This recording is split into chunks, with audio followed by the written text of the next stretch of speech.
Сәлем достар, сіздермен бірге факт кез. Әр адам өз денсаулығын күтуі қажет. Кейбір кезде кей тағамдардың зиян екенін біле тұра, оларды жей береміз.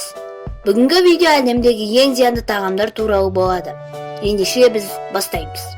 Топ 10. Газдалған сусындар. Әрине, өздеріңіз білетіндей бас қосуда ішіп жүрген Кока-Кола, Пепси, Фанта сынды газдалған сусындар. Газдалған сусындарды көп ішудің салдары артық салмаққа, қант диабетіне және де түрлі ауруларға әкелуі мүмкін. Сондықтан абай болыңыздар. Топ 9. Йогурттар. Жоқ, әрине, барлық йогурттар емес. Арзан тұратын және жеміс-жидек қосылған йогурт түрлері өміріңізге қауіп төндіруі мүмкін. Көп мөлшердегі қант құрамы алдыңғы қатарда айтқандай жаман ауруларға әкеп соғады. Сондай-ақ сөреде емес, тоңазытқышта тұрған йогуртты сатып алғаныңыз жөн болады. Немесе үй жағдайында өзіңіз жасап алсаңыз керемет таңдау болары сөзсіз. 8-ші орынға келер болсақ, майонездер мен кетчуптер, былай айтсақ соустер өте зиянды болып табылады. Құрамына келер болсақ, көп мөлшердегі дәмдеуіштер мен қоспалары жетіп артылады. Олар асқазан ішек жолдары ауруларына әкеліп соғуы мүмкін.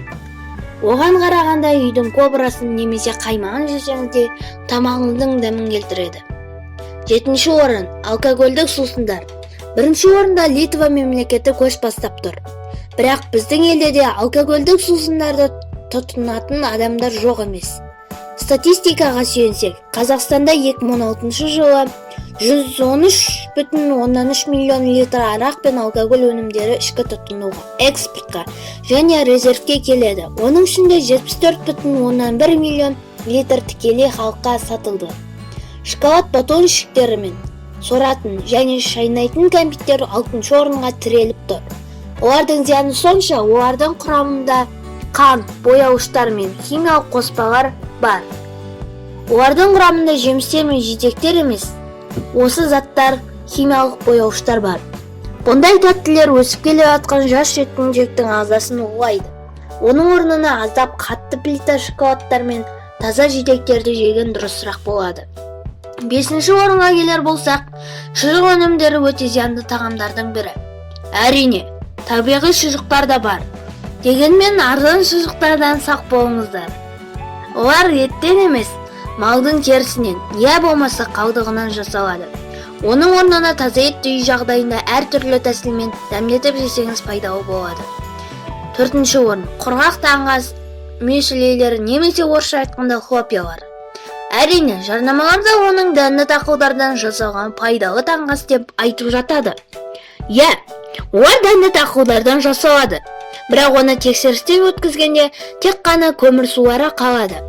Яғни, барлық пайдалы қасиеттері жойылып кетеді. Сондай-ақ өте көп калориялы болады.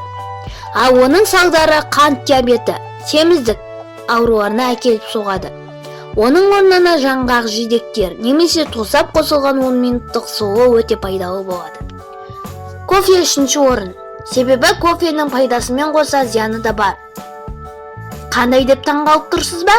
Әрине, кофеин қышқылы, әсіресе балаларға өте зиян.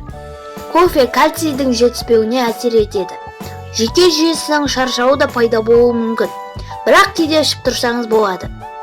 Кондитерлік өнімдерді көп тұтыну тіске, адам ағзасына өте зиян. Торттар, майлы бәліштер мен тоқаштарды көп мөлшерде тұтыну алдыңғы айтқан тағамдардың зиянымен тең. Олардың ағзаға тигізетін ешқандай да пайдасы жоқ. 1-ші орын барлықтарыңыз біліп отырғандай фастфуд өнімдері мен чипстер. Олардың зияны сонша, адамдардың оларға тәуелді болып алуы ғажап емес құбылыс. Түрлі дәмдеуіштер мен майлы қоспалардың арқасында фастфуд өнімдері адамдардың көзін қызықтырып, көптеген семіз адамдар фастфудтар мен шектен тыс тамақ жеуден семіріп кеткен. Сондықтан фастфуд өнімдерін көп жемей-ақ қойыңыз. Сондай-ақ жануар майы мен ГМО қоспасы бар заттар да өте зиян болып келеді. Тамақтар мен басқа да заттарды сатып аласыз, ал сатып алынған денсаулық түкке де тұрғысыз болады. Ауырып ем іздегенше ауырмайтын жол ізде.